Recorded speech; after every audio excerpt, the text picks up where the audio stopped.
Good evening. That was an evening. That was an evening. That was an evening. Oh boy, do we have something to watch today? You guys didn't even tell me about this, by the way. The Day of the Devs. Day of the Devs. Somehow I missed that on my channel. I missed that on the Indie Observer. Anybody who's going to be watching this afterwards, just know I didn't mean to miss it. It was on the 10th, and I kind of missed it. That's my fault. It was bit of a mishap there.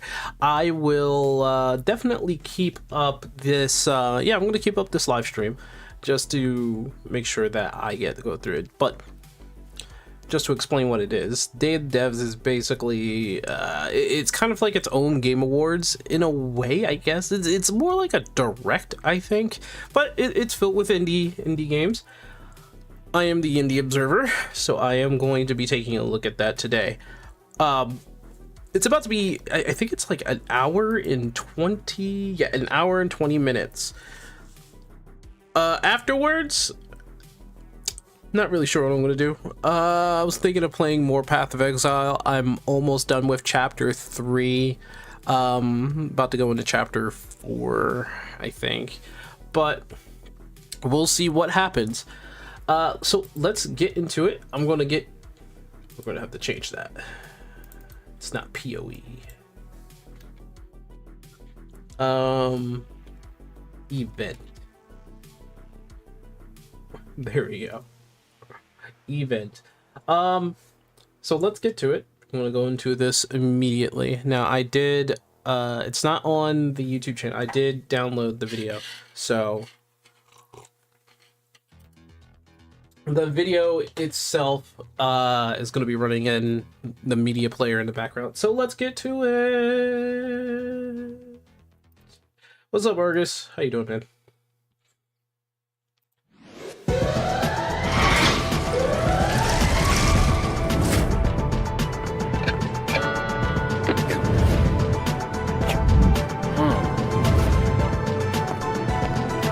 An open world escape room. Okay.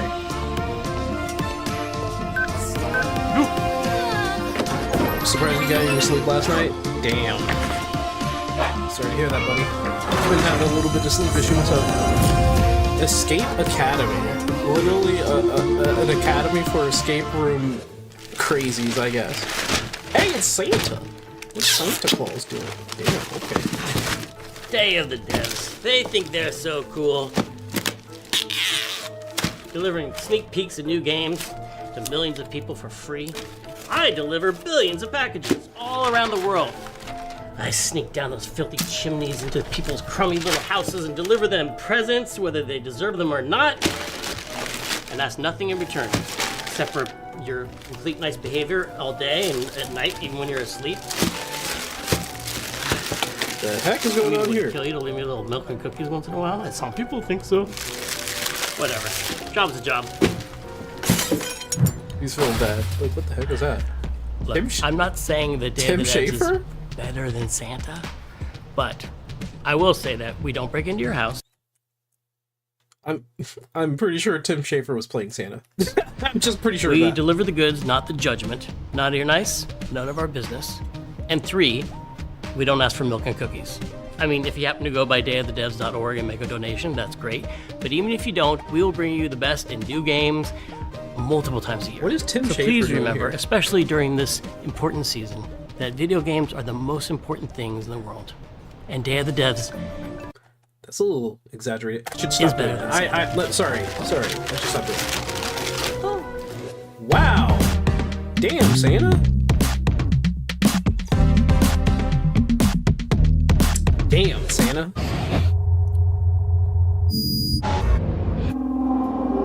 Oh, okay. It's this company. Of course it is. Yeah, okay. So this company is about to pull in some sort of horror that I am never going to play. What the heck?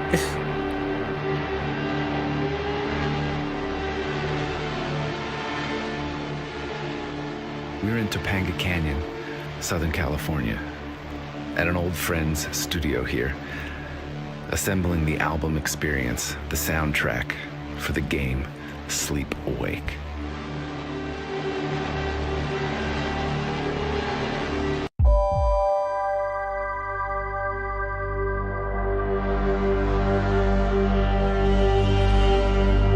What the heck?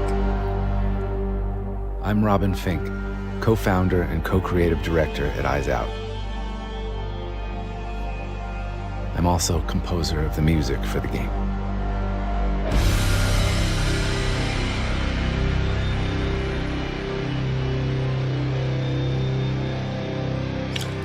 This man is multi-talented. This man is multi-talented. Assembling the album from hundreds of game score cues has been an enormous project for me. This man's multi-talented.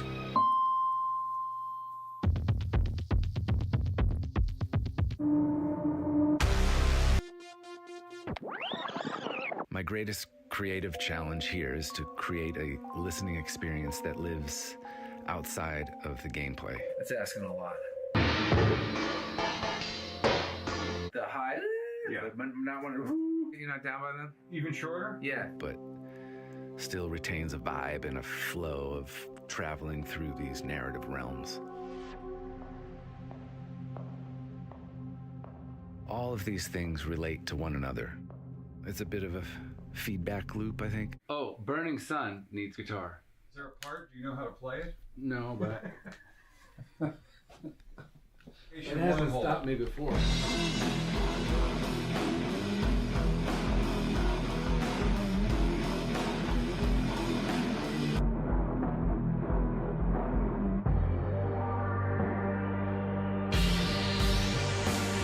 This is a studio, right? It looks like somebody's house, to be honest. Let's take 5, and then we'll either come back and I'll start dealing with this, or we'll find some other piece of music to ruin.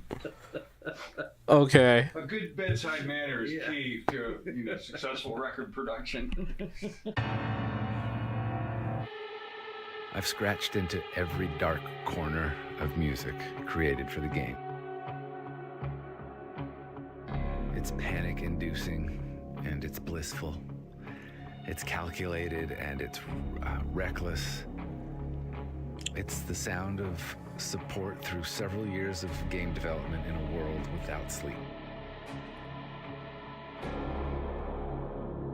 And it's been my life.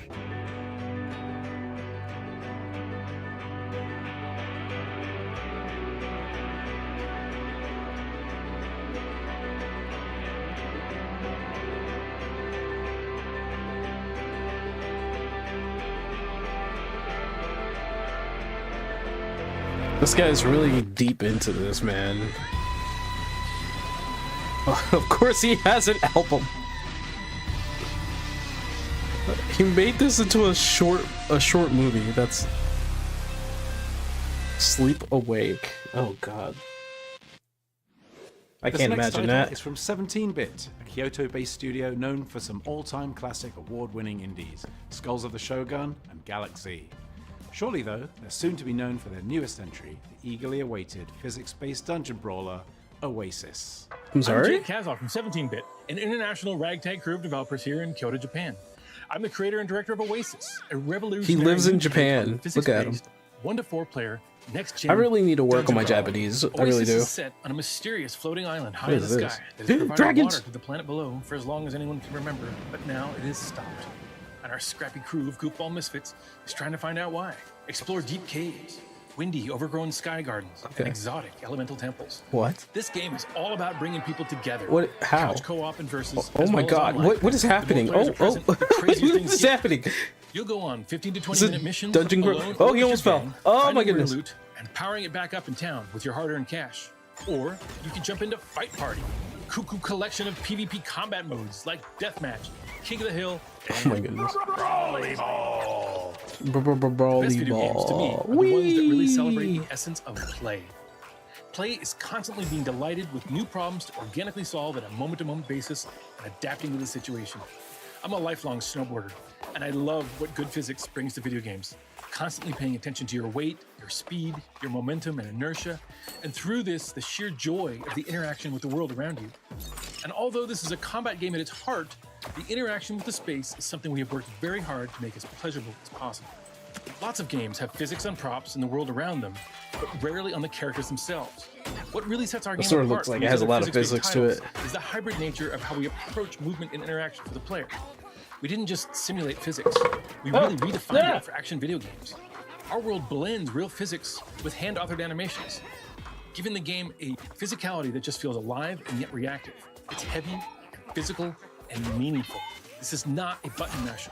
The best games really bring people together, but they also drive us apart. And friendly competition is the best kind of competition. Oasis is big on what Yeah, we're but that's calling like good co-opetition. chaos. That's It's like, the idea that you're playing together, I don't but think you're it would also be a in nightmare. humans, I think it would be suddenly kind of in funny direct chaos competition with for your friend or your multiple family. players. It takes a dedicated moment to Because you're really trying to have fun, and that's the essence essence of it. And I can see what they're trying to do. We were incredibly fortunate to work with one of my favorite artists, Satoshi Matsuda, for our character designs. Satoshi These Matsuda. charming, whimsical, utterly unique designs that have obvious roots to the traditional Japanese RPGs, but with a style all their own.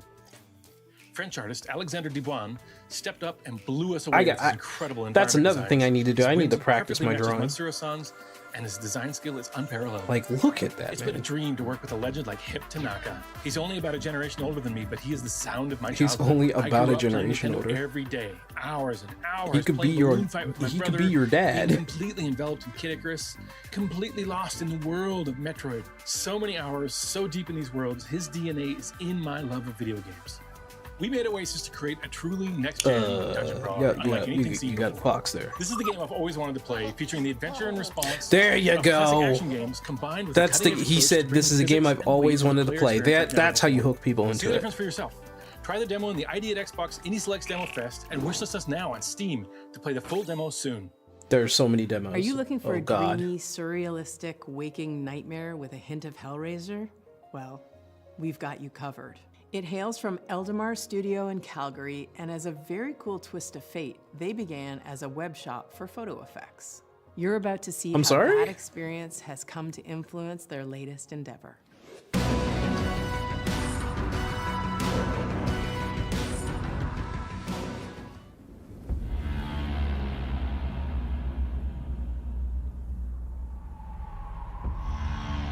Oh my god. What the? What's with all the horror? Oh, I don't think this is horror. The brain is wider than the sky. Okay, no, it's horror. Its walls no bounds define. I was like, oh well, I see a freaking somebody's using a mace. Oh, that's not horror. No, it's horror. Darkness you can't flee. How dare you go live without sending a ping? Did it not ping? Ugh, biscuit. What the son of a biscuit? Hey, it didn't send a ping. Good gracious, golly gosh. Wake up, wake up, wake up. Hold on. You're lost in a lucid dream. Hi, I'm Yuri from Eldemar Studio, and I'm excited to finally share Lucid Pop. It's like sitting back. Hi, I'm Vietnamir from Eldemar Studio. You're gonna listen to me because I got a very low, sexy voice. Yes, that's what you're gonna do. Sorry about this, guys. I'm gonna pause real quick. I'm gonna. Where is it? Somewhere here. Okay. All right. I found it. One second. I apologize, folks. I apologize. That's on me. Not really sure why it didn't go off. Not sure. We'll figure this out.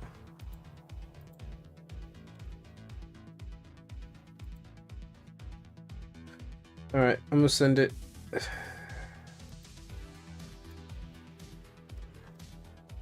I'm just gonna put on the Indie Observer channel or Discord.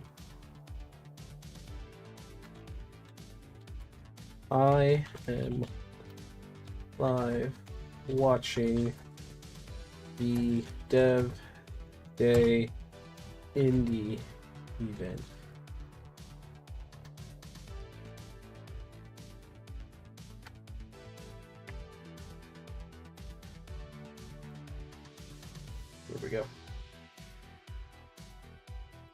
All right, my apologies. My apologies.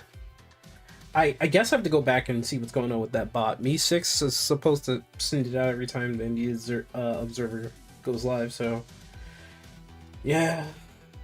You can't trust machines. You can't trust machines. Alright, we're gonna get back to it. We're gonna get back to it. Apologies once again. A self-published psychological horror adventure. Yeah, blame Skynet. With deeply immersive atmosphere and cinematic visuals. I was like, wait, this is not horror. Nope, this is horror. This is definitely horror. I don't like what's going on in that background. I don't like the fact that you're walking in the woods. One of the main ideas this is better behind Lucid Falls is gravity shifting. Gravity doesn't follow the rules. Sometimes you'll need to turn the world itself to reach places that don't seem possible. Messing with gravity. Okay. Game is built around atmosphere, emotion, and tension. That's all right. Oh my god. No, no, no, no, I don't like it.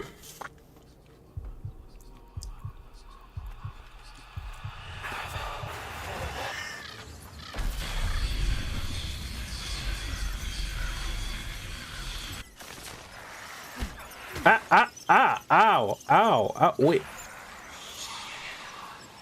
Nope, I don't like this. Thanks for watching, and thanks to Dave the Devs team for the invite. Okay, alright. Here's the elevator pitch. Anthropomorphic hipster John animals Gibson. rocking out in a role-playing, beat-matching marvel. It's from Lichtund. They're based in Poland, home of pierogies and my great-grandparents. Ready to rock? There has been a good amount of atmospheric games and stuff involving music. Hi, I'm Bartek. I am the creative director at Lichtund. And I'm Rafał, and I run the company as well. And we're here to talk about Rockbeast, our new game. And it's how we say it, role-playing... Story-driven role-playing management game. You can say that part, okay? Does it? In Rockbeast, you're in the shoes of a manager, taking your band on a roller coaster ride to stardom in the 90s, in the time of bad haircuts, MTV, and raging capitalism. Okay, fine. Whatever. I'll pay. This enough? Yeah. I guess it'll do. So, when do you want to play? So I was thinking this Saturday. You manage a band, plan their gigs, pick venues, sell tickets, and then you deal with the ungrateful little shits who are supposed to be your talent. Like all artists, they need constant reassurance, adoration, and managing their self-destructive tendencies. Assuming all goes well, you do this again and again, and the little shits get somewhat better. And eventually, you get to play in the big leagues. You negotiate and sign deals, get awesome gear, record new songs, celebrate, wake up with a massive hangover. I'm sorry. Better, and eventually, you get to play in the big leagues. You negotiate and sign deals, get awesome gear, record new songs, celebrate. Oh, they're in a strip club. Why is that here? Why did they put that in the game? I just had to be sure I didn't see that. Yeah, what? I'll pass on this. This looks a bit much. So Rockbeast is coming to PC, PS5, Xbox Series X and X, and Nintendo Switch. And Looks Nintendo like a great Switch too. game. I will pass. As well. Looks like a great game. I will pass. And PS Vita too, as well. I think that it will be a lot of editing of our material.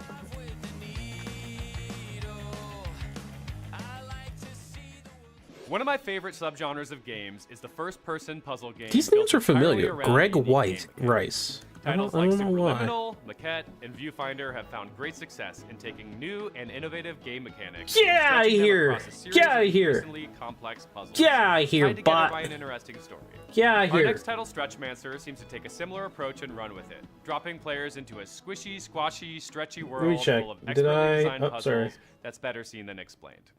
Hi, I'm Adam from Triangle Wave, and we are making Stretchmancer, There he is. a first-person puzzler where you can stretch the whole dang world. We're so excited to show you the game in action and to announce that it will be published by Off-Brand Games. Dang, another decade in the slammer, courtesy of the Empress. But these Claustro goons have got no idea they've got a Stretchmancer on board. Remember to stretch, Chief. What the? Oh. In Stretchmancer, you play as, well, the Stretchmancer, squashing and stretching your way through brain-bending puzzles as you attempt to save the galaxy from the evil Claustro Empire.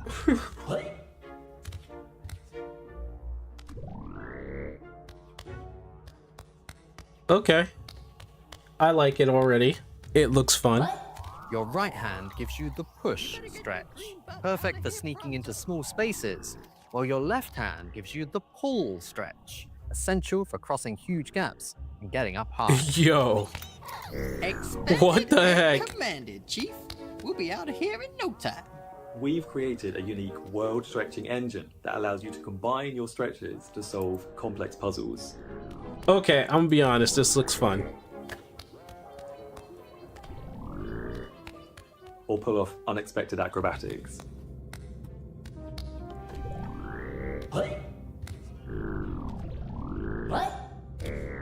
We're currently prototyping all sorts of weird and wacky mechanics to work alongside stretching.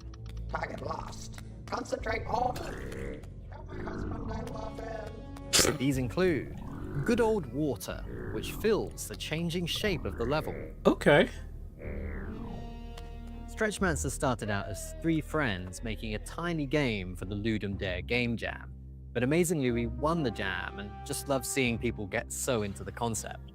It's now been so fun expanding this concept into a fully fledged game. Okay, that's funny. I like it.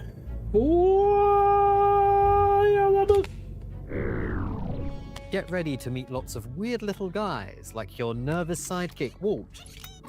Keep on stretching, Chief. I can smell the next laser beta. Stretchmancer, watch out! Not only that, but as you escape I the like Empire it. clutches, I like you'll be the nodding look along of the to a game. That's audacious definite. The original game is soundtrack definitely inspired by your favorite cartoon theme tunes. it's streamer bait. It's definitely streamer bait. Foolish Agora rebels. You always said you wanted space. So get ready Boo. to stretch the world and save the galaxy in Stretchmancer. And why not drop us a wish list too, Chief? It really helps us out. But don't you dare join the Stretchmancer Discord. Yeah, why not? You'll see all our Yeah, why secrets. not? Okay.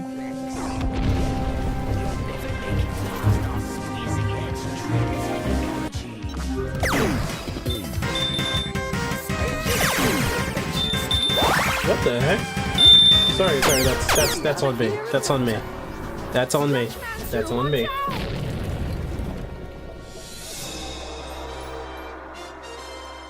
Remember to stretch, Chief. This next world premiere has the most amazing title. It's from Devolver, who we all Yep, that's know, on me. Still on and me. a trio of human devs called Deconstruct Team, who've made a slew of games, including, let me check my notes, Many Nights a Whisper, The Cosmic Wheel Sisterhood, Essays on Empathy, and a few others, also with great titles.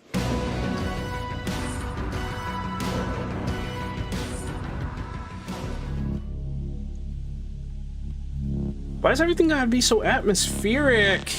Oh, hello. We went back in the 80s. Oh yeah, this is another feelsy game. Oh my god, it's always about the feels, bro. At least Stretchmancer looked like it was just fun. What the fuck? What the hell?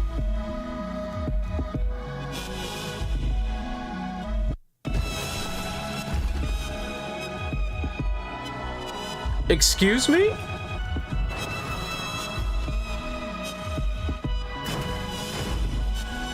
I mean, as cool as it is to use a sledgehammer, I don't know about this story.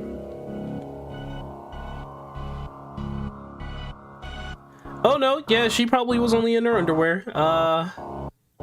Devolver Digital. Oh my goodness. Okay, yeah, that makes a lot of sense actually.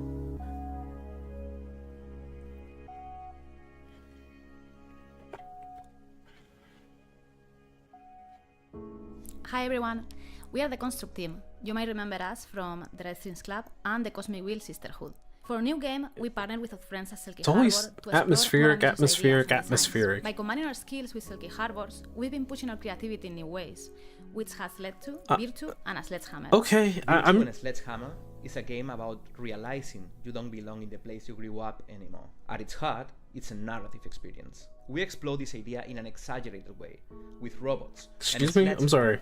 All set up in a you don't belong in the place you grew up anymore. At its heart, it's a narrative experience. There you go. I'm pretty sure it's a lesbian couple right here. I'm pretty sure that's what that's portraying. You are a strong woman with a sledgehammer. And a sledgehammer, you know what? By literally breaking it apart, uncovering your memories from your past. We put a lot of care into building a highly reactive destruction system that responds to your hammer and to anything you send flying.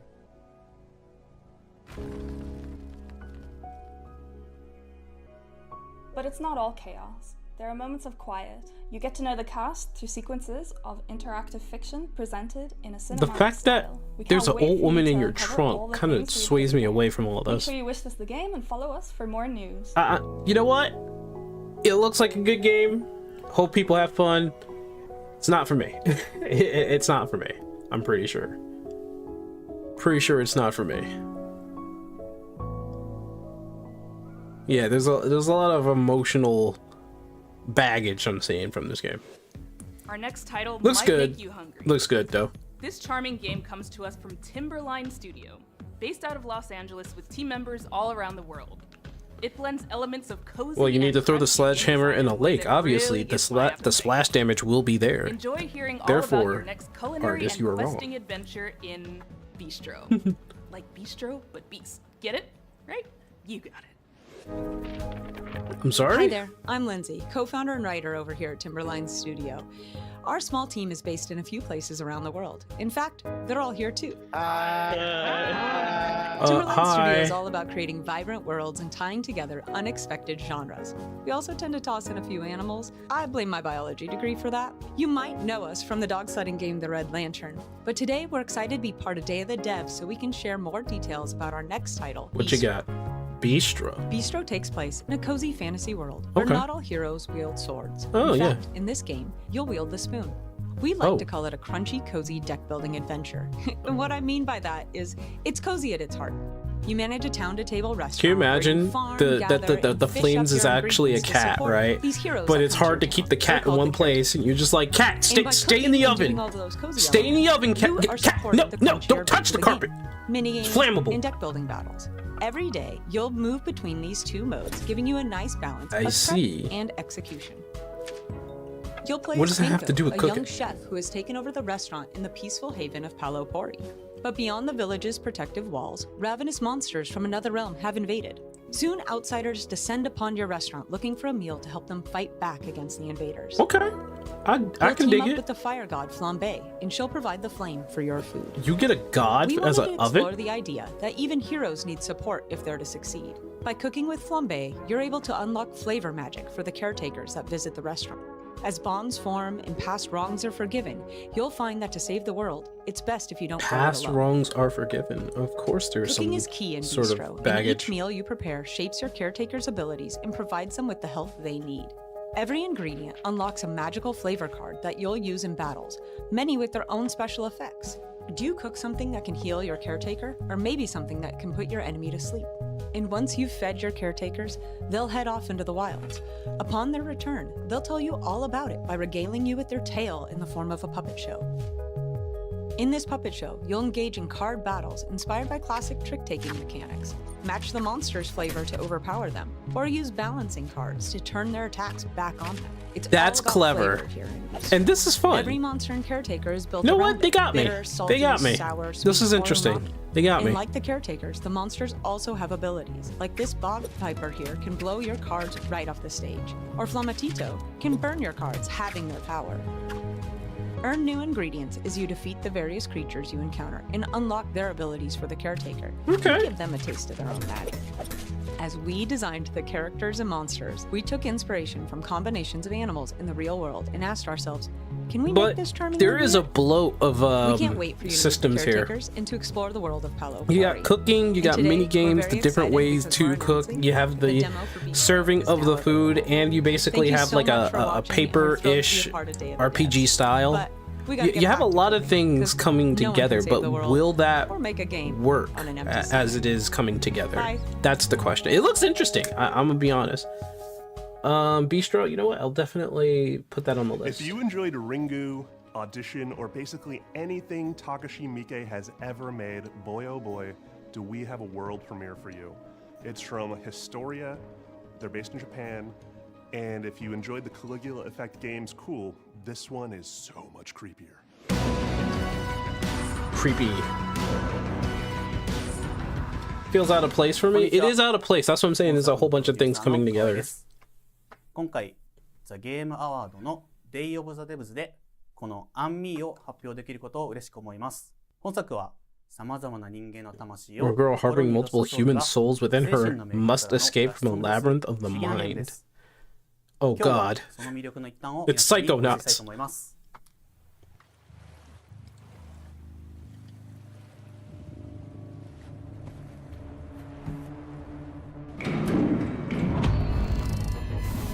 Uh-oh.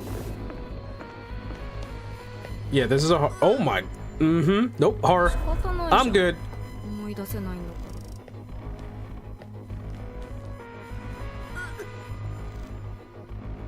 ら。一時的な記憶喪失だと思います。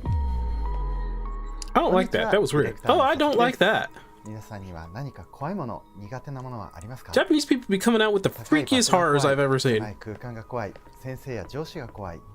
I don't like 自分 that. にとっては何でもないことが自分にとっては本能的に怖い。 Run, girl, run! Get away from them! They're so pleasantly trying to help you somehow. Run! Oh my god, you're so slow. My god, what is wrong with you?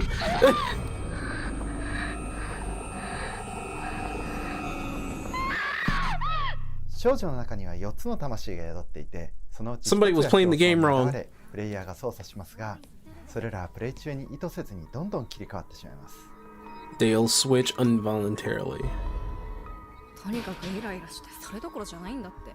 そして探索中にはそれぞれの魂の不安なこと、怖いことが誇張され、次々と少女に襲いかかってきます。 Damn, she backed away quick. You better get the fuck out of here. Stop staring at it. Jesus, run! つまり魂が切り替わると、プレイヤーが体感する恐怖や You 不安 enjoyed も Psychonauts? Oh 変 yeah. 化することとなります。 I love Psychonauts. I haven't played プレイ the ヤーは second どの one though. 魂が表に出ているかを意識しながら、 That one I do 不安 want を to 抱え play. つつ、演技を進めることとなるでしょう。 I have not heard too これ much は about ホラーゲ Psychonauts ームな too. のか、我 But 々は I do 何 want 度 to も play 議 it. 論しました。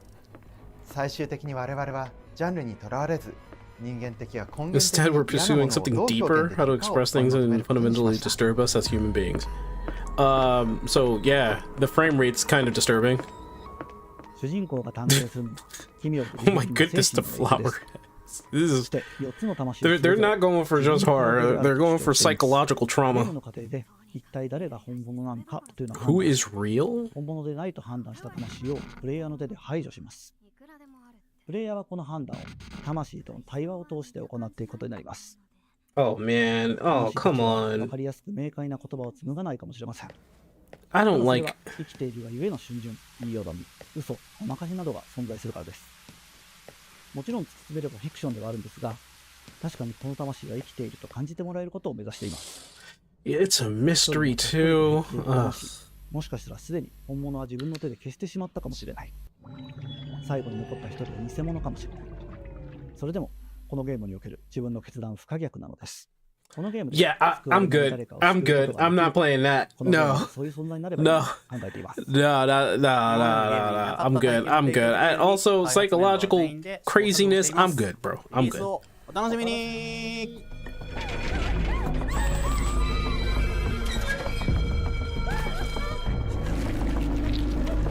Nah, bro. 私が We 私で good. あること私が誰よりも分かってる。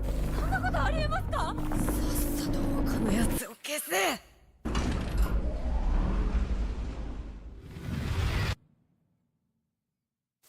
And watch, the answer would be it's none of them, but like an extra one.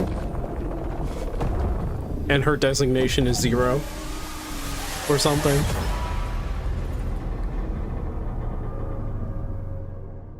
Just gonna eliminate a soul like that? Jeez.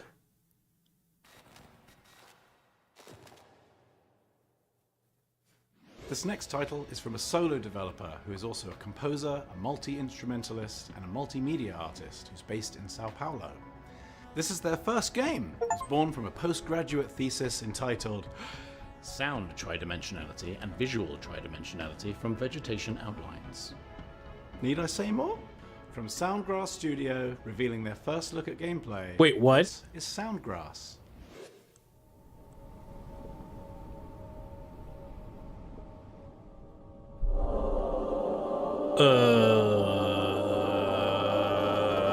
Hi, I'm Marcel. I'm the solo developer of Soundgrass, a game where your core gameplay mechanic is sound.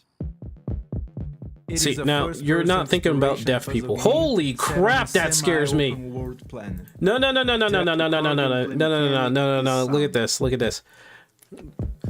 Still not gonna work for deaf people. Look how big that is compared to like the rocks and the water, and it's so. It's like what? What? Set on a semi-open world planet. There are survival elements and a deep science fiction narrative. My man, what did you make? You find yourself on a planet where plants emit sound. I haven't been this tweaked Let's out see since how I started sound playing can improve Intelligent your Cube when I was a kid. To be able to control and immerse yourself in sound, you have a sphere-like drone with many functions. You can change, for example, the point of listening to the sphere's location.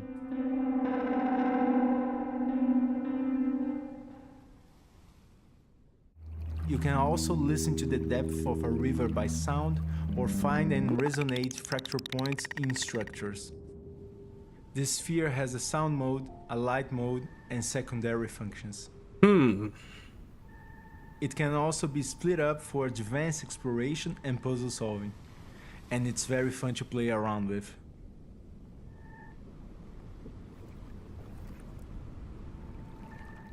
The sounding plants react to light and sound, allowing you to manipulate the flora and the biome's soundscape.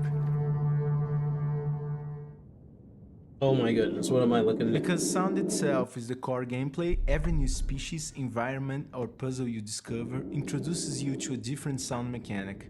These were some of the first uses of sound as your gameplay. They get Oh man, what did you make? Like, I'm trying to figure that out.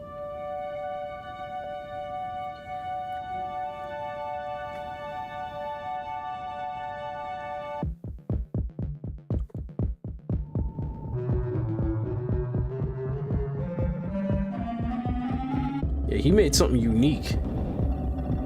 My goodness. In the game, you can respond to your personal AI, leading to different endings to a narrative that debates life, death, consciousness, duality, and eternity, all from the perspective of music. It's pretty cool. This man went like beyond for just I'm originally music and a sound here. musician, and I learned game development just to make this game. For me, music He is one of learned the game most development profound just human for this. experience. And with Soundgrass, I want people to learn, feel, and experience music in new ways.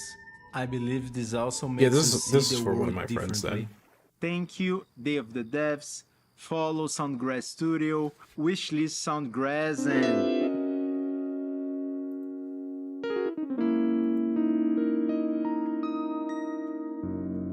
bye. Bye. Okay, so Gotta respect I him. don't really know how to explain this next one. It's called The Dungeon Experience. It's made by Melbourne studio Bone Assembly. Beyond that, I don't know if I have words. See for yourself. I'm just confused at the Hi, concept of I'm all Jacob that. Janerka from the game studio Bone Assembly. We are the strongest collection of bones in the game industry. No! Yep, saw that one coming. Oh my god. Are you okay? Nasze kości są tak mocnie, jak nasza pasja do tworzenia gier. What? I think he's got that head injury thing where you can like suddenly speak a different language. Oh. Cool. Jacob, you gotta stay with me. You gotta pick our game.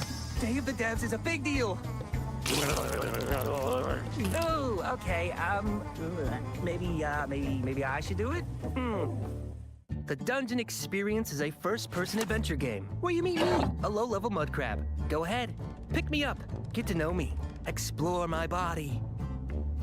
Oh, wow! You've got such firm hands! Man, you've got a grip. And they're well moisturized, too. You have done this before, haven't you? You're a professional. I'm scared. Professional picker-upper, that's what you are. Oh, put me down, please. In the game, I run a high fantasy theme park adventure, crossed with business seminar. Its purpose is to unlock the greatest loot of them all. What? Financial freedom. What? Become successful, just like me.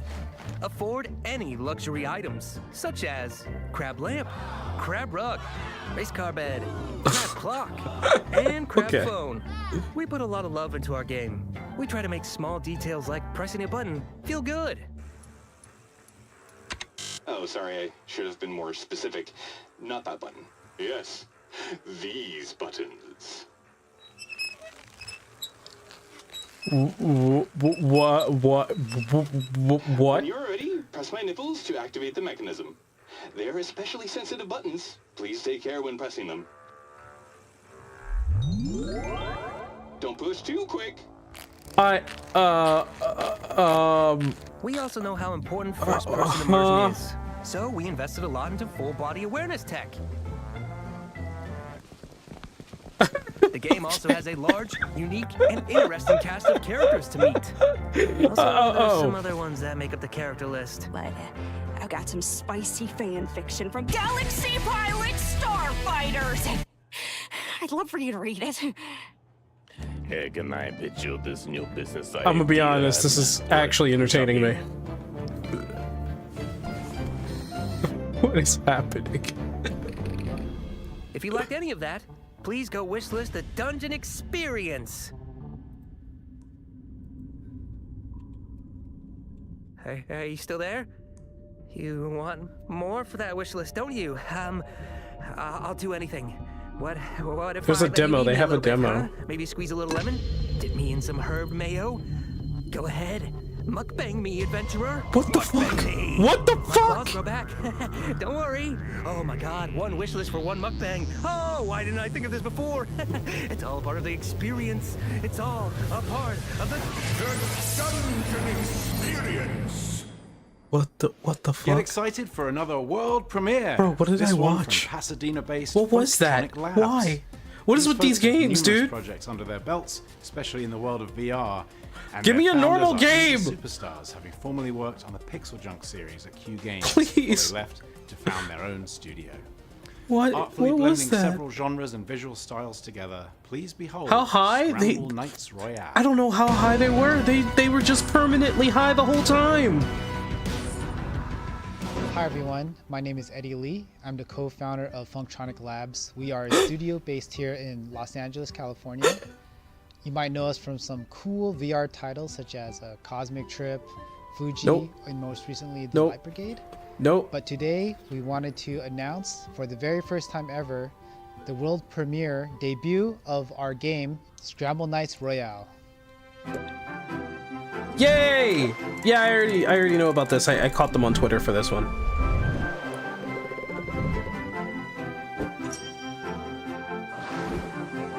It's basically a battle royale with classic Legend of Zelda. And honestly, I'm with it. It's a battle royale game with a classic adventure game twist. When you start off each match in Scramble Knights Royale, you all start off on a boat with 30 to 40 other online players, but instead of the cliche coming down from the sky, you instead surf on a cute little turtle where you make your way onto land. And when you start off on the beach, you are essentially naked, you don't have any equipment, and it's up to you to find weapons, to loot dungeons, to solve They got the puzzles, to in fight there. bosses, acquire better gear. You can also upgrade your gear at the blacksmith, and you can also buy magical secondary abilities at the shop as well. As the ring closes, other online players who are on their own separate adventures all get kind of put together and it turns into a intense PvP online combat experience. Yep. Yes, it does. The game itself Yes, might it look does. cute and charming. We opted in for this cute clay aesthetic. but I don't be love it. deceived. I love it. The I game love every itself moment. Has a very, very deep level of combat. It's very easy to get into. It has this classic adventure fighting game feel, but also very, very difficult to master. You're able to do things like dodge, you can roll, shield, parry, combo attacks, lunging attacks, smash attacks, charge attacks. We want the player to just have a high level of expressivity and fight the way they want to fight. We have the classic solo queue, but you can also squad up with your friends online and have dual queues. You can also do local split screen, which means that you and your friends on a couch can play together on the same device against other online players as well.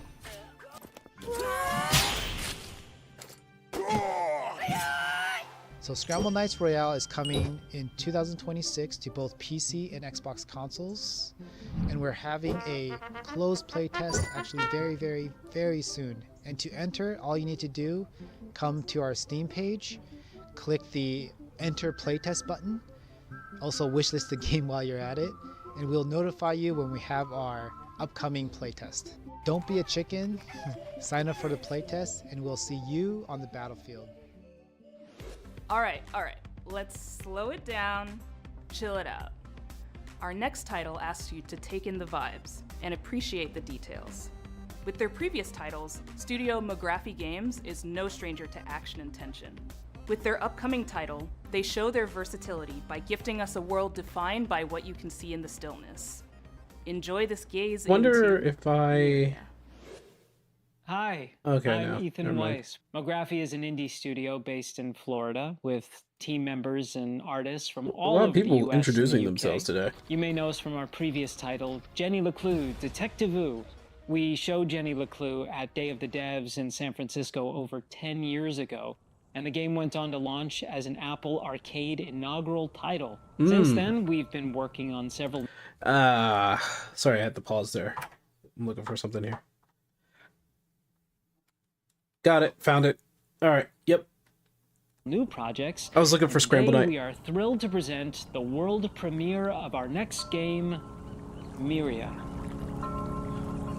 Myria. Alright, so far so good. Myria is an atmospheric, casual puzzle game. Okay. Players navigate a strange, cryptic world that blurs the line between dream and reality. So what is it that you're doing Using as... inspection and memory, players will uncover hidden anomalies between mirrored worlds. An immersive experience with hauntingly gorgeous illustrations. Myria is the vision of 3D artist and illustrator Carl Burton. Carl's art has been featured in the New York Times, The New Yorker, This American Life, and Serial podcasts, and his first game, Islands, Non-Places, was an Independent Games Festival finalist. Ooh, and Myria okay. shares its eerie beauty. Okay, so it's like Myria a... reimagines the simplicity of Spot the Difference yeah. games with mysterious, handcrafted environments. Each area is It's a Spot the replayable Difference with game, unique basically. solutions every time. Spot the difference.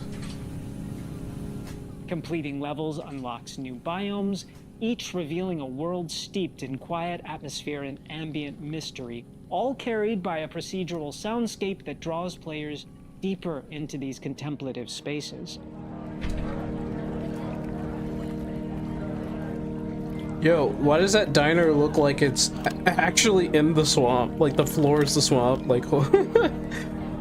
They get their frog customers there, you know? Selling fly soup and stuff like that. Oh! It's a game that invites players to explore quiet, cozy, yet uncanny fragments of reality in beautiful and unsettling spaces. I'll be honest with you.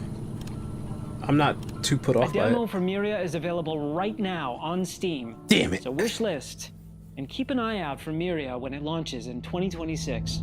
Damn it. I was gonna say, hopefully there isn't a demo out.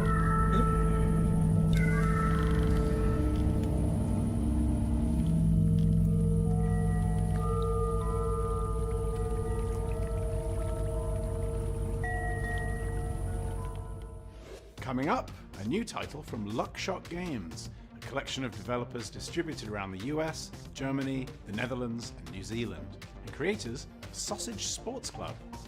Their newest title takes steps away from floppy four-legged friend fights towards flippery frog-filled festivities. This is Big Hops.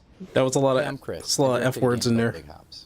It's about a little frog in a big world trying to get. Wait, I know this. I want to tell you a little bit about the backstory. Back in the 20-teens, a lot of games were coming out focused on emergent design. Breath of the Wild, Spelunky, RimWorld, and I was really jealous. You guys can As a ignore player, My favorite genre is 3D platformers, and it felt like everybody was too scared to make a game in this genre. Yep. And that was frustrating. Yes, it is. So I just started building one myself. Good for you, buddy. First, I picked a gimmick that I thought would be a good base to build around. That's Hop's tongue. It's great for puzzles, swinging around, grabbing items. Yay! And even lockpicking.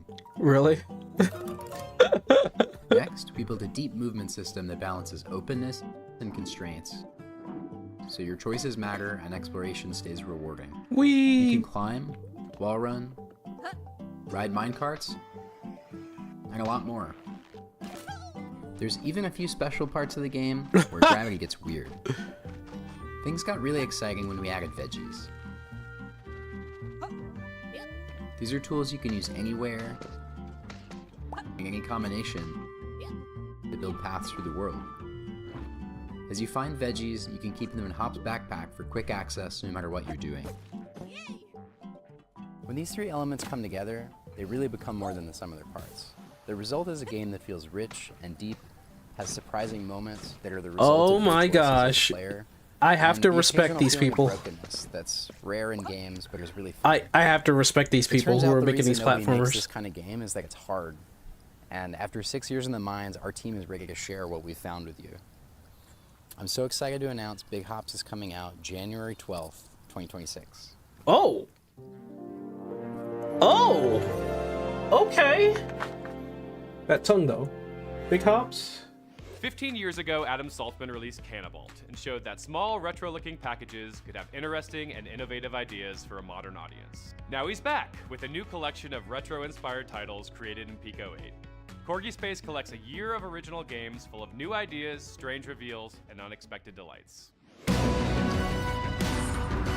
My hard drive is going to be full after this event. I'm pretty sure. My name is Adam Saltzman, and I'm a game designer and creative director. And for the last year or so, I've been working on a collection of new 8-bit games. It's called Corgi Space because all the games have short legs on purpose. Congratulations! The maniacs at Finji are sending a treasure trove of video games straight to your hard drive. Welcome to Corgi Space. What? Don't you miss when games had tiny graphics and even sound? Corgi Space, What? a collection of arcade games where the fun is endless. For the last 15 years, I've been working on pretty massive indie games at Finji, including Overland, Night in the Woods, Tunic, and Usual June. Ooh, I used to make he tiny did games Tunic. like Cannonball mostly on my own. And this year, I've been having a super good time getting back into that. When Ooh, I started Tunic. making little games again last fall, I was not thinking about making a collection.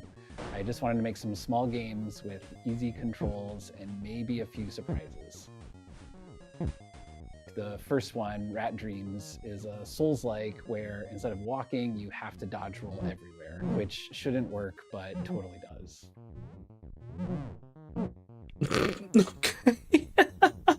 Rat Dreams was so fun to make, I just kept going. I made one called Dust Settlers, which is a Tetrisy game about terraforming planets.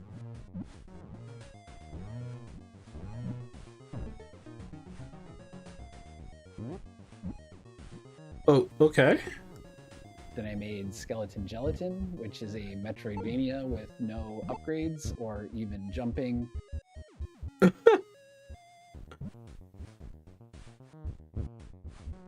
There's Kuiper Cargo, where you get this run-based upgrade arc, even though it's a falling block puzzle. There's also Dino Sort, which is a logic puzzle with these Zoosim mechanics and Prince of Prussia is about stabbing Nazis, but in a fun new way. Wait, what?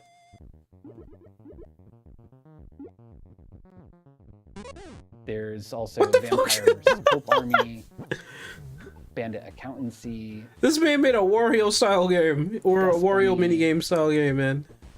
Some exploding moles, a little mushroom farming, and a few grappling hooks.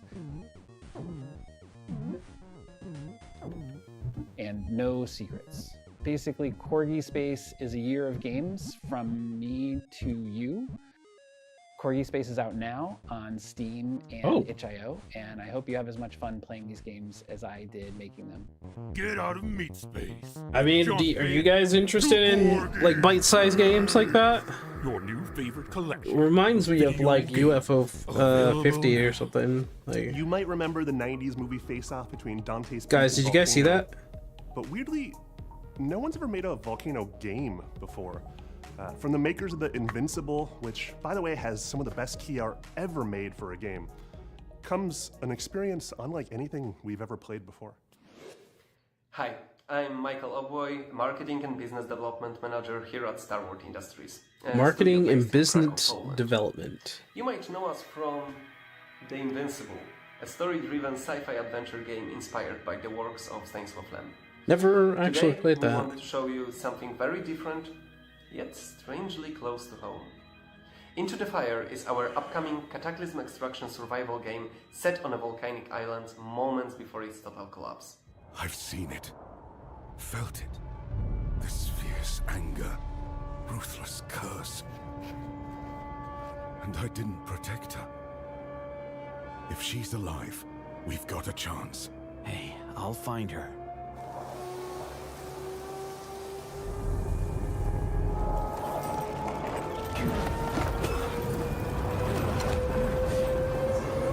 You're alive. Hi, my name is Mihail. Okay. And I'll be your guide today through the world of Into the Fire. There's no easy way in, no clear direction. You can already feel how unstable everything is. Sometimes going inside can be safer, at least for a moment. We face a massive blaze, we can use our primary weapon, the water hose. Or switch to something heavier, like the extinguisher shotgun. You also have water bombs. They're extremely useful when you need to create a temporary safe path through fire without draining your water tank. The shouting mechanic becomes critical. Each shout gives you a clue about where to go next. But the longer we stay, the worse it gets. Which means that the fire spreads faster. Time is really against you. Ah, I see. See a fire. Oh! Once again, the world reacts dynamically. Paths can be created and vanished in seconds. Exploration, however, has its rewards. Here, we just found another foam grenade. Good, because we were running low. Oh. After searching through the ruins, we locate a survivor. I want to live. Please. Now we need to get her out safely.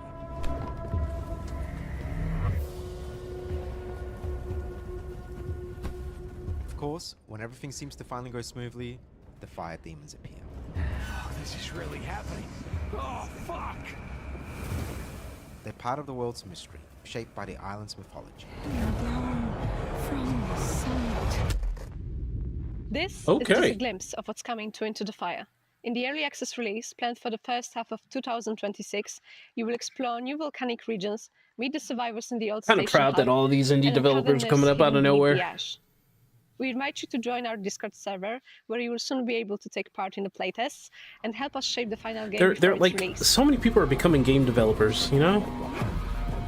Kind of inspires me to go after that old dream, you know? My brain just can't keep up, though.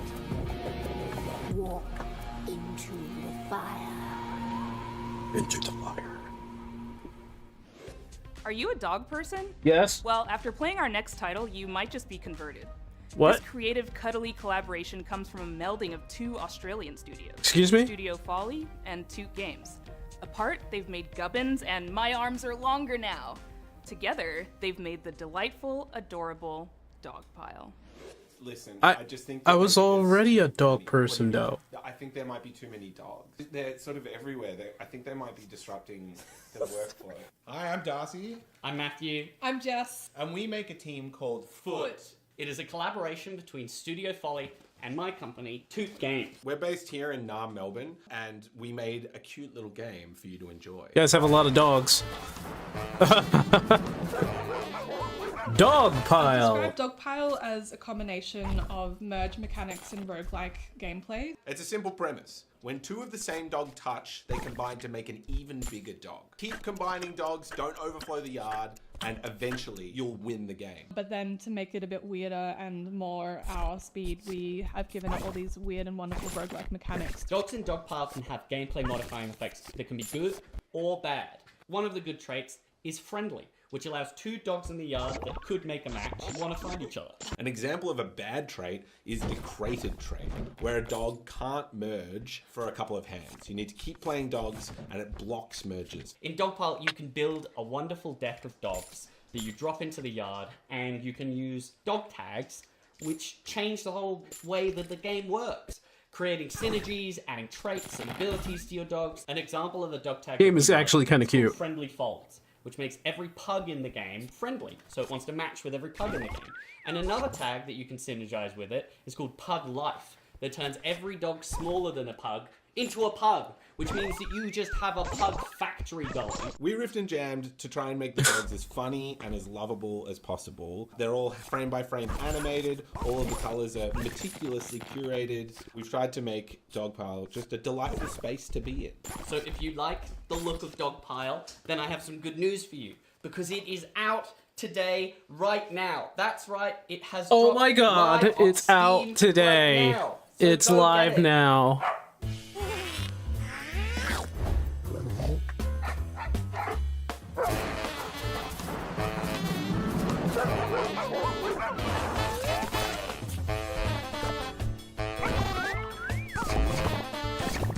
Why is that dog showing their butt?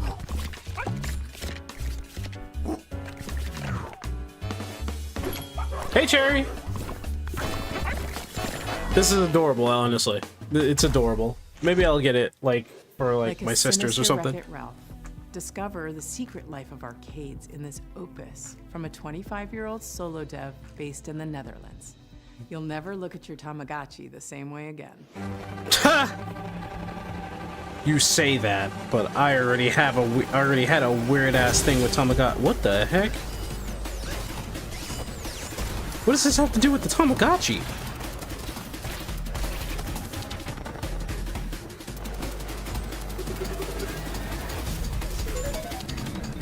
This is another solo dev. Come on.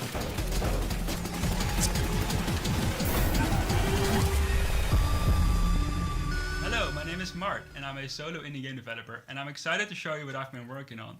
It's called Unshine Arcade. Why are these people so talented? Overarching psychological horror story. You're stuck in an abandoned arcade with a few machines like a claw machine, a virtual pet, and a stealth shooter arcade machine, where you play as a little frog in a UFO, fighting off various alien enemy bugs, with a bunch of different upgrades that come in the form of gacha balls. This can range from offensive upgrades, defensive upgrades, movement upgrades, or even new weapons, without pretty much any limits. And as you try to progress further and further towards the strange question mark, you also win tickets. Tickets you can then use in the mysterious first-person arcade to find new upgrades, discover secrets, and most importantly, figure out what this virtual pet thing wants from you. Because the more you discover, the more you figure out something pretty messed up happened here. And you're gonna want to try to escape this place. And this virtual pet might be the only thing that can help. For better or for worse. So take care of it well. Make sure you keep winning enough tickets, or you might regret it. To get a glimpse of Or you might regret it, okay. You can play the demo right now as of today on Steam. There's a demo of it. Sunshine Arcade. I'll keep an eye on it. Moomin is a sensation in Scandinavia, Japan, and growing in popularity globally. You may remember Snufkin from Hyper Games a few years ago. Well, the Swedish dev is back with a Wait, sequel. hold on. Is it Sunshine Arcade or is it Unshine Arcade? Is it Unshine Arcade? Let me check this. Ah ha ha ha ha ha ha. Yeah, it was Unshine Arcade. Globally. You may remember Snufkin from Hyper Games a few years ago. Well, so PoE 2 is down. Back with a sequel. Boo. It's been having trouble since like this morning anyway. Hi, I'm Carolina. I'm one of the game designers at Hyper Games. We released Snufkin Melody of Moomin Valley last year, and now we're working on a new cozy adventure game about Moomin Troll himself. I'm gonna just say this outright. Got a nose ring. When Moomin Troll wakes up early I'm from his kidding. winter hibernation, he finds himself completely alone for the very first time in a strange, cold world that he doesn't recognize. So you gotta figure out like how you're there. You play as Moomin Troll, who's trying to get familiar with the cold and uncomfortable winter season, but who grows stronger and more independent through helping others. Oh, hey. Just decided to take a break because I don't want to burn out. I had no issue in the 4 showers. Oh, okay. So you went back and started playing it again. Okay. What's a burnout? Cherry, don't do it. Don't do it to yourself, Cherry. If you're not familiar with the Moomin franchise, it's a wonderful world created by the Finnish author and artist Tove Is it something that you can slap me with? These cozy but melancholic stories have captured the hearts of millions worldwide in the form of books, comics, TV shows, and much more. There are even theme parks and Moomin shops all around the world. This looks intriguing. The stories are usually centered around themes of friendship, love, and inclusion, with whimsical and humoristic characters, but also with serious topics and themes that are as relevant today as it was in the 40s. Our game is mostly based on the book Moominland Midwinter, and it's a slightly darker and more introspective experience, though it's still keeping everything very cozy and family friendly. I don't think this game was geared towards me. We have some amazing news for you, because right now we are releasing a bite-sized demo on Steam, meaning that you can get your hands on a small, free playable version on our Steam page. I'm good. In this small demo, you get to meet one of our favorite characters, the poor dog Soryu, who thinks he's a wolf. He went into the woods to find his pack, only to be harshly rejected. Please remember to wishlist our game on Steam, and thank you so much. Nose ring theory, of course. In their heyday, character platformers ruled the entire games industry. These games clearly made a huge impact on players, with numerous indie developers creating new titles inspired by these classics, leading to a bit of an indie renaissance in the genre. One of the best examples of this is Demon Turf, which we've highlighted in prior shows. Yay, Demon Turf! Now the team is back to share more details on Demon the upcoming Tide sequel, Demon Tides, which is coming very soon.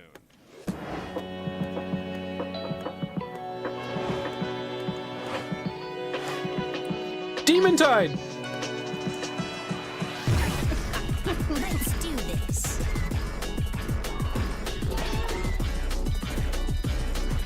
You already have the demo. It's fun. Woo! Woo!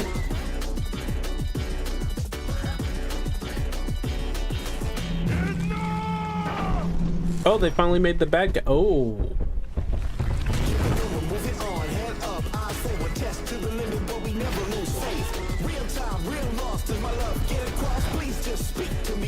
Yo, the music?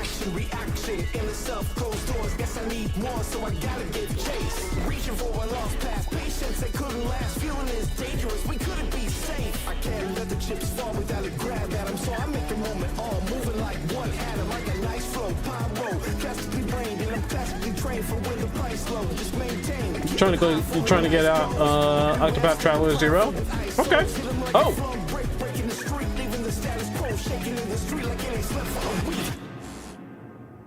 February 19th.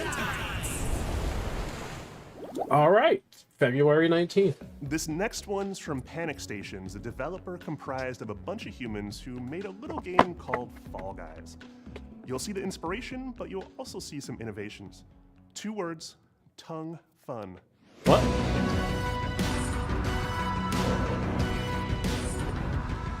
Hi, I'm Oliver. I'm one of the founding members of Panic Stations. Hey, I'm Joe. I'm a designer here at Panic Stations. A brand new studio making multiplayer. Only getting the normal version. I don't know why would anybody get anything more. Frog Squad. Frog Squad. Ooh. Okay. Wait, what am I looking at? Frog Squad is a kind of co-op multiplayer silly physics game where you and your frog friends are going to be delving down into the sewers to solve physics puzzles and collect as much food as you can to feed the Swamp King. You have to bring back a certain amount of calories every day to please the king. Otherwise, you'll be on the menu instead. We want to make a game that is like an engine for silly and stupid things to happen while you play. Yeah, we want the game to be funny if you mess up as well and not too punishing. We don't want you waiting for 10 minutes just because you've fallen down a hole. When you eat food as a frog, you grow in size, and this makes you stronger and more powerful throughout the level. And if you eat enough food, you transform into the Mega Frog. But if you feel like you're too big and you want to shrink to fit through small gaps or for certain puzzles, you can kind of vomit and regurgitate your food back out. Oh my god, Naz! The game's not just about puzzles though. We've also got great platforming.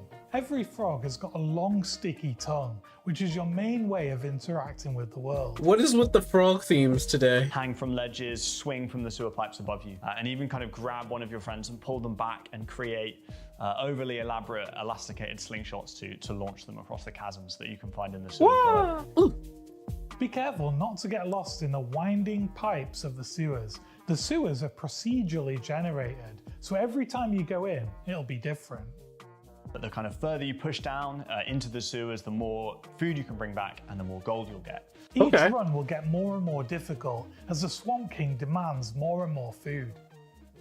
Frog Squad is coming out on Steam next year, and soon we'll have a playtest. Join our Discord to talk with us about the game. It looks interesting, I'm gonna say that for sure, but I don't know. Looks like something I would only play with friends with. The Swamp King. Crack it. Everyone ball. Yeah, there you go, Drew. Take it home. Oh my god.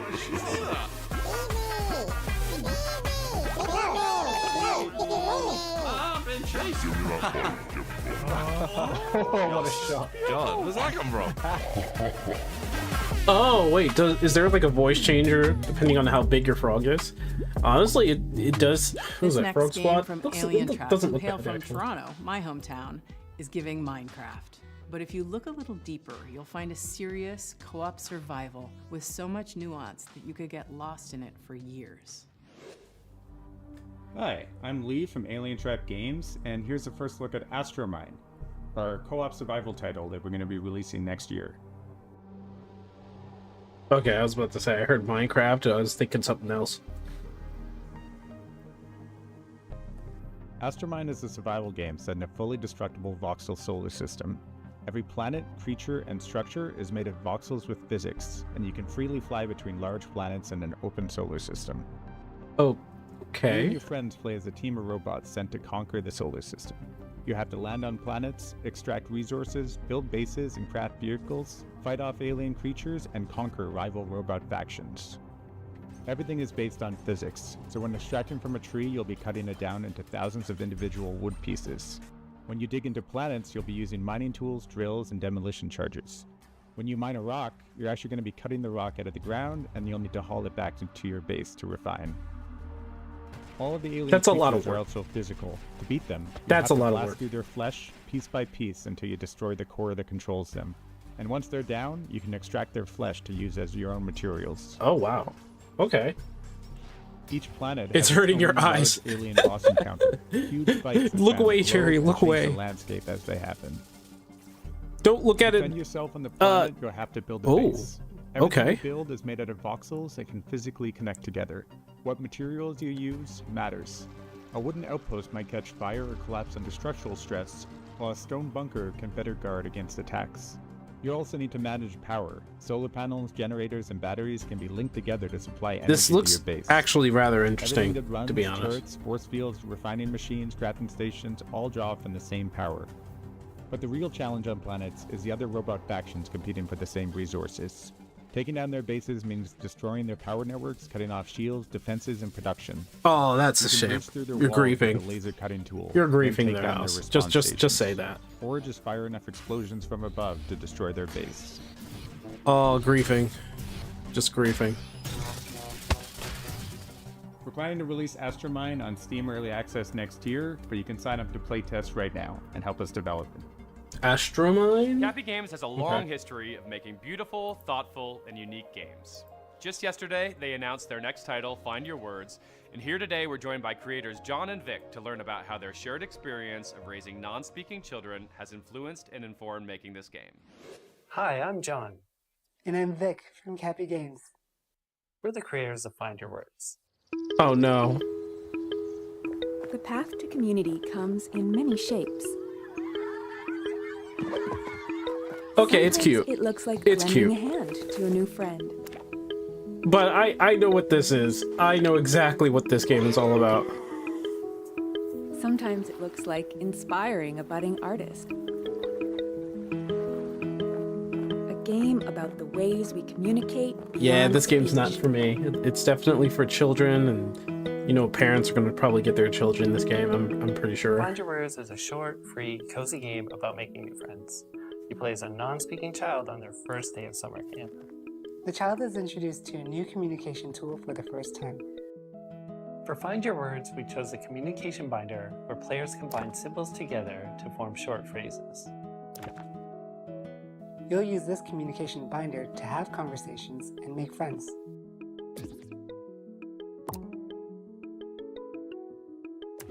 As you communicate with characters, you'll learn about them and join in their favorite activities. You might inspire a budding artist, play hide and seek, or even try a new hobby. As players explore the scenic grounds of Camp House, they collect The eyes are new kind of scaring symbols me, to be add their honest. Like, communication holy binder. crap, those They learn eyes. messages by combining symbols together. Okay, I see. It's kind of like a teaching game in a The way. inspiration for this game came from two dads who are obsessed with their sons. John and I have been working together for decades. Outside of professional meetings, we would have our own meetings just to gush about our kids. Both our kids grew up non-speaking, and that is something that has connected us as parents. It's been really great having someone to share the celebrations, the challenges, and these unique experiences as a parent to a non-speaking child. We're not experts in the field of AAC, Augmentative and Alternative Communication. We've met with consultants, done a lot of learning as a team, and spent a ton of time overthinking how to represent our kids and their friends in the game.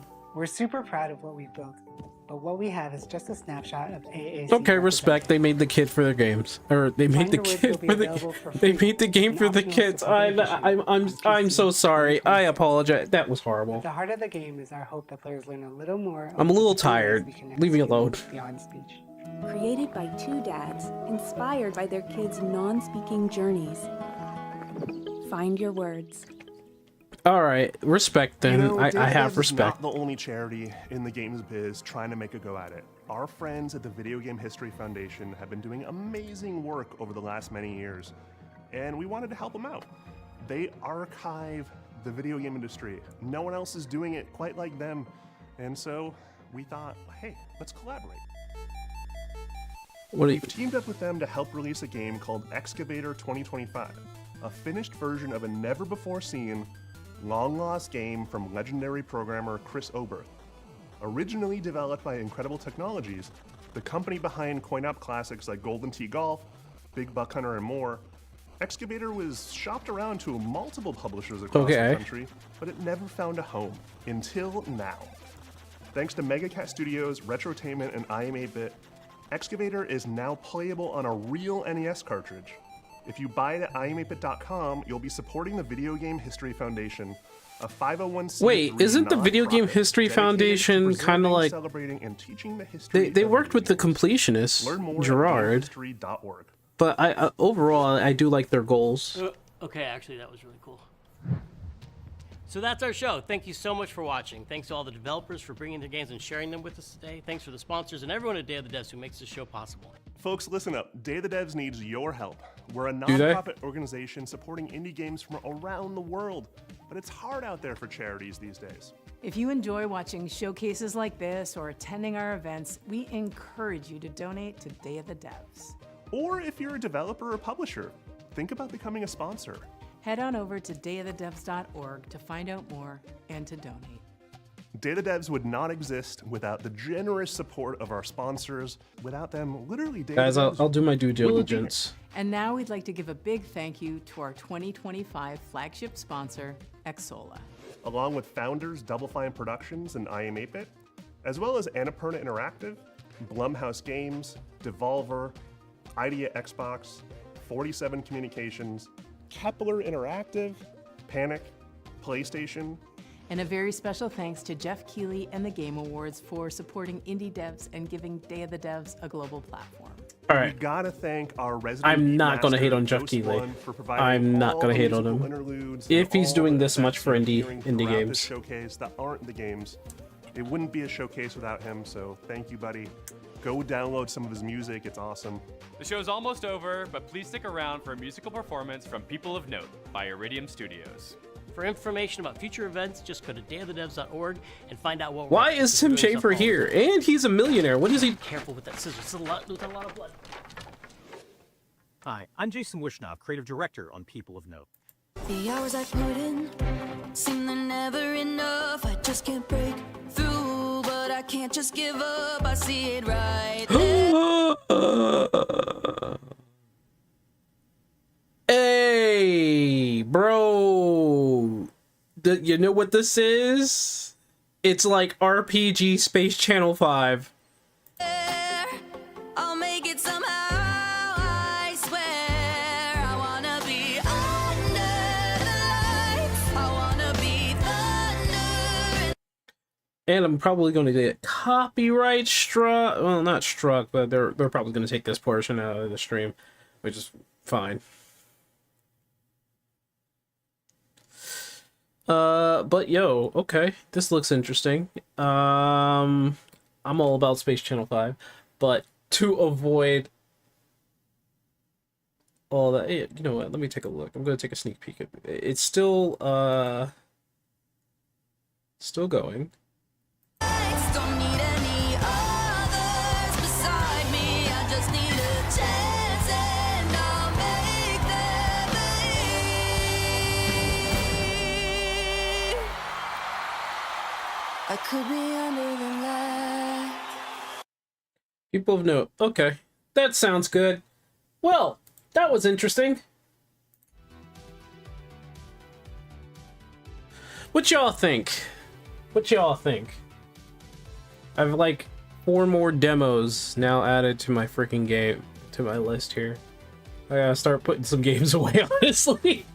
Gotta start deleting some games. There's too many games. Too many games, man.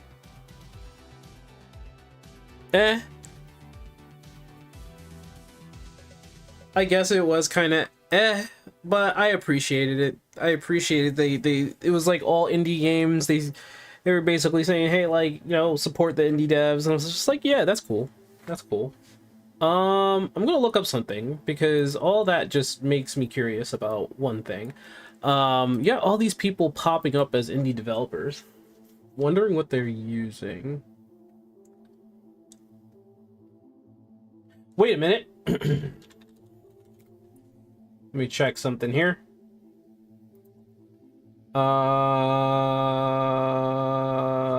League of Legends. One question that I get asked all. How the? Oh my god.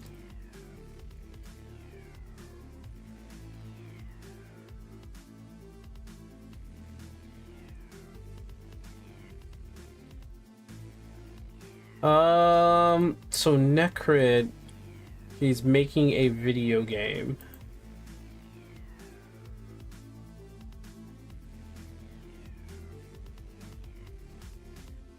Bro, his biggest announcement is... Gosh. I hate people sometimes. Disgust staring into your soul. YouTube videos and with a lot more questions. How difficult is it to make multiplayer game does at least do? Was a game developer. What kind of connect the right kind of spaghetti? Stuff just happened around. Yes, instead of it is called visual scripting, which Okay, it's called visual scripting.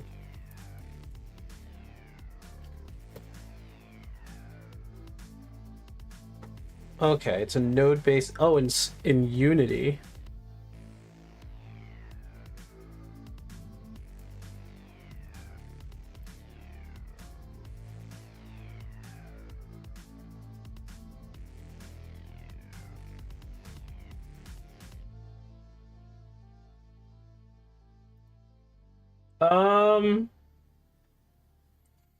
Okay. Well, I'll keep an eye on that. Oh, apparently, visual scripting costs money to learn. Zers. And it's on. It's Unity.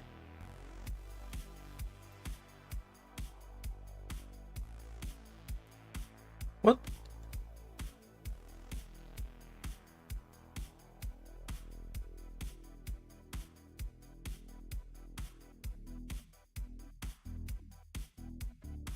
Oh, there's actually a free personal hobbyist small indie team edition. Oh, it is free. I didn't even know that. I didn't even. All right, I'll check Path of Exile for you guys. Is it still down? Wait, I should probably just go to Twitter.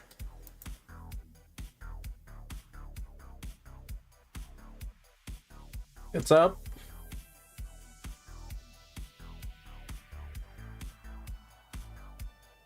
Oh, it was a patch.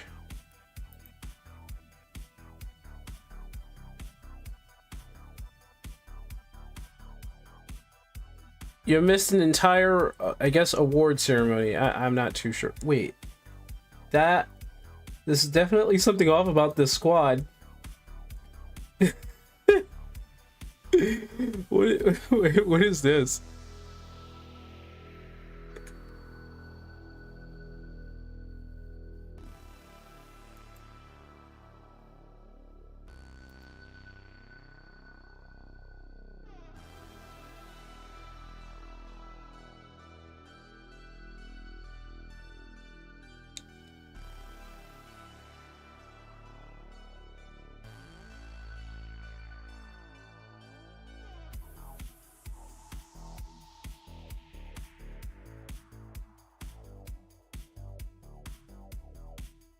Alright, I did a thing on Twitter.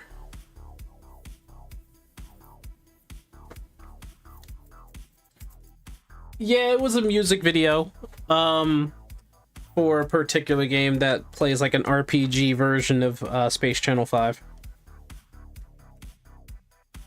How dare I? I do whatever I want. That's how dare I. How dare I? I will do whatever I want. Anyway, I mean, it's getting kind of close to 8. But you know what? I'm gonna try and see if I can catch any of these Day of the Devs. Can't really sponsor them. Not really.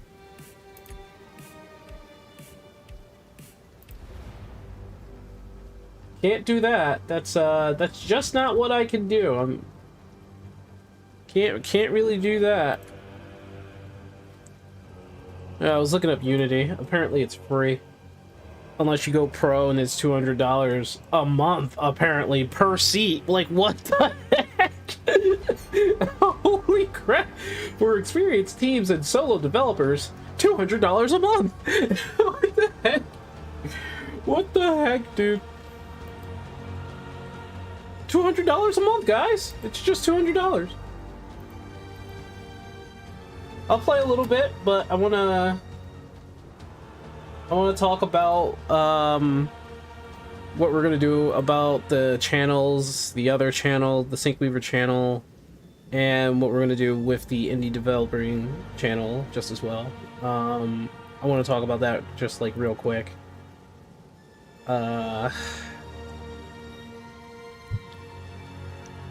We got some plans to make, to be honest. There has been a patch that you need to update. Please restart Path of Exile. Why didn't you do that? You stupid.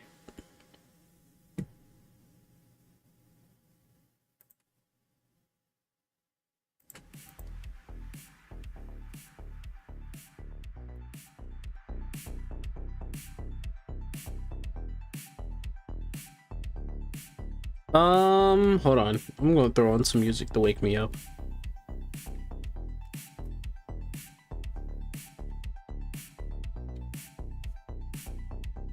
Why not? Hey, hey, hey, hey, hey, hey, hey, hey. Oh, there it is.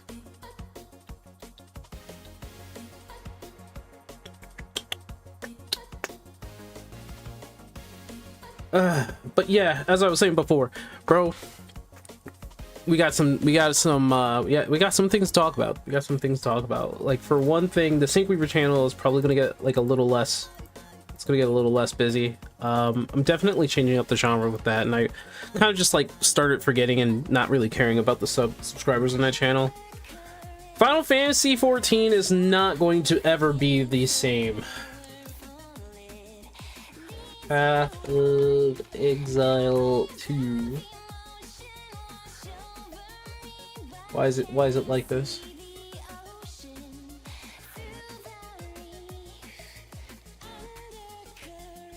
Yeah.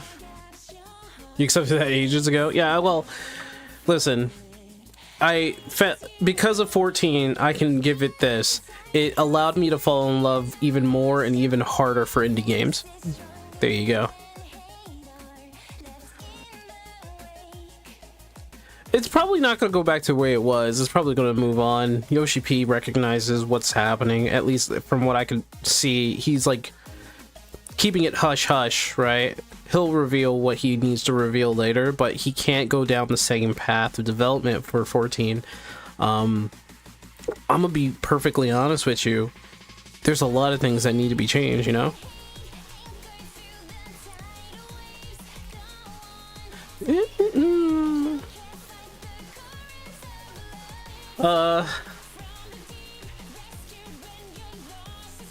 Well, that's gonna take a while to update. I'm still gonna get the relic weapon. At least I'm gonna try, as long as the servers doesn't, you know, shit on my face even harder than it is right now. Like, seriously. It's a patch, yeah. It's a patch. I don't think it's that big. I've seen bigger patches. It's a patch, yeah. But I'm sure all this is coming around due to the fact that people are trying to play Druid.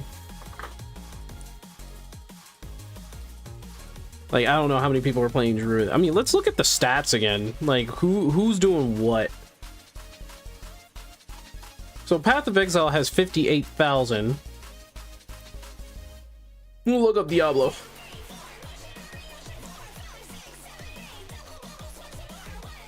Diablo has 9k, well, close to 10k. I'll round up.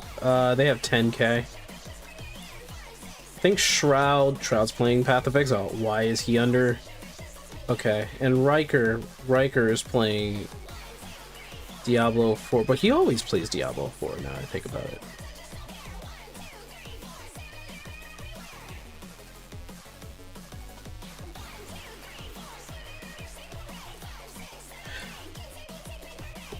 I'm not gonna try to, you know, freaking. I will try my best to not seem like a negative Nancy around Diablo 4, because I think the development team is trying. I think they are trying.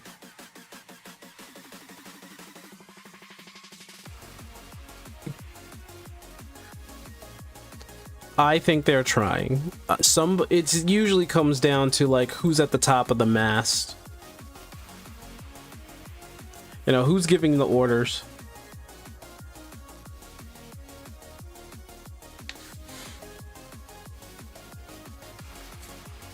Well, I mean, it's up to Blizzard if they want to change how they do things, but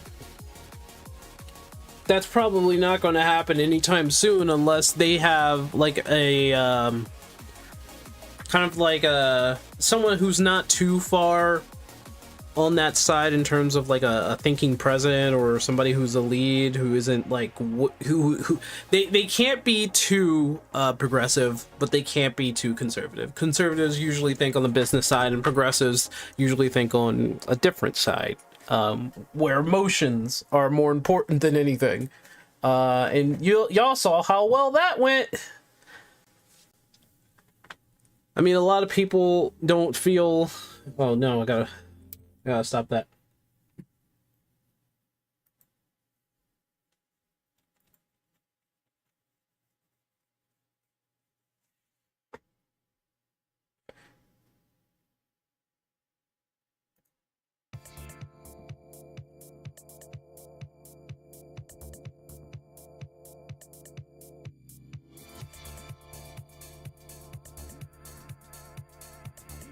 I kind of want to keep this on.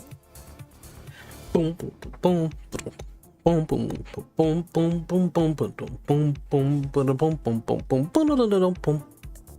It's really good. But yeah, I'm looking at Diablo 4 right now. It's at 10K, and Path of Exile is, if I'm rounding up, like 58K. It's 57.6 really. But look at how many people are, well, you guys can't even see that, but look at how many people are playing. Plus, I like the fact that there are so many people playing this game right now. All types of people are playing this game, from all different shapes and sizes, to VTubers, to it's mostly people with faces, to be honest. Who has the highest views right now? I don't know who Fubgun is, but there's Shroud. Shroud's been playing it.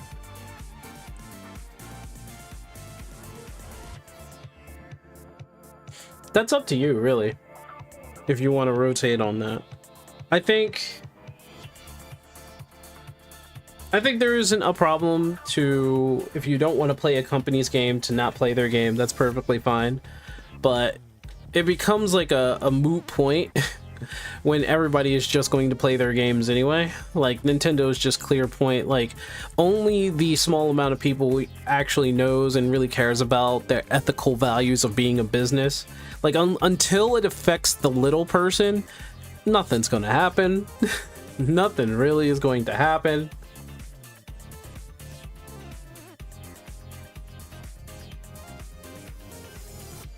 Yeah, Druid's been a little op for me. He's been a little OP for me. I went with Int build, Int Wyvern. My goodness.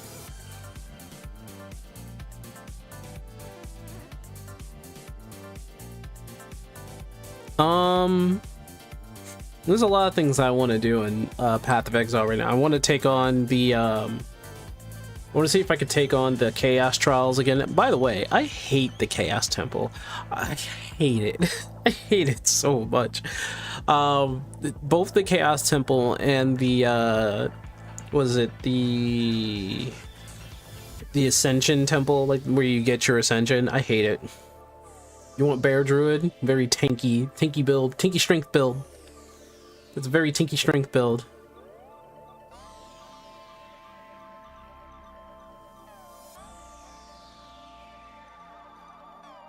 Yeah, caster build because Druid wasn't doing too hot at first, but now that I have the spells and buffs, my roots is pretty smooth sailings. You're doing a caster build on Druid? Yeah, I mean, that's what I'm doing too. I have an Int build, Intelligence build. Intelligence Wyvern build, which is basically the same thing as the caster build, but I rely on both casting and the Wyvern. Will be better once you get Oracle. Oracle is so hard to figure out, so I just went Shaman. I was like, I can't understand.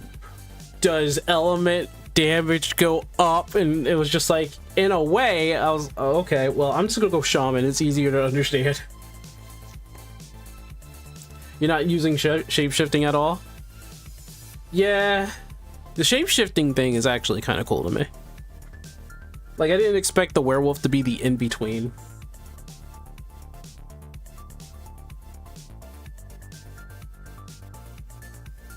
Where's my player? Oh, there it is.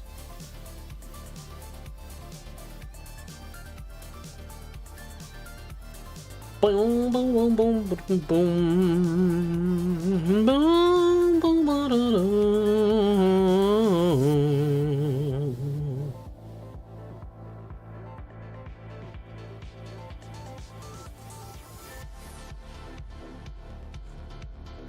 man, Funk Fiction, dude. This guy. He knows how to make music. And it's so good.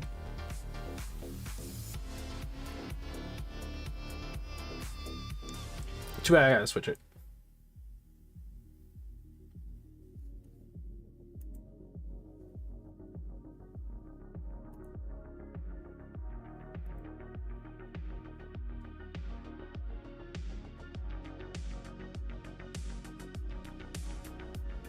Well, you're right. The plants will suffer, but there is an ability, Storm. There's the Storm or Lightning ability, which allows your plants to just blow up. If you put the right combinations on, you have a kind of like slow down effect with exploding flowers, along with rain. And if you have if you're going with like a lightning rod or a lightning abilities, which I'm trying to stick with, but I should really switch out my staff. But you put all that together and have chain lightning, it does stupid damage for no reason. Plus they're all slowed down, so it's stupid damage on a consistent basis. Right now I have like Tornado. So what it does, Tornado picks up whatever element is on the ground, and I'm basically just using fire. If you're a shaman, you have the choice to use Apocalypse. And what Apocalypse does is when you fill up the meter, you just start raining elements down. Like meteors, they just come down and they do like a hefty amount of damage. But the problem is that you can't really control the meteors. They're pretty random.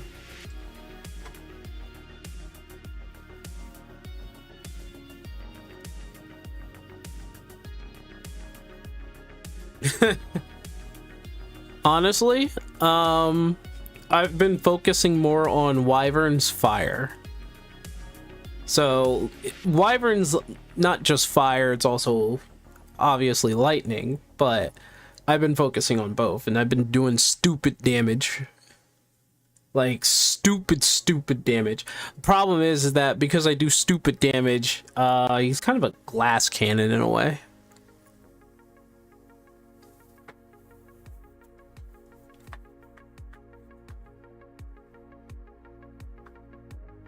You got all these people playing Path right now.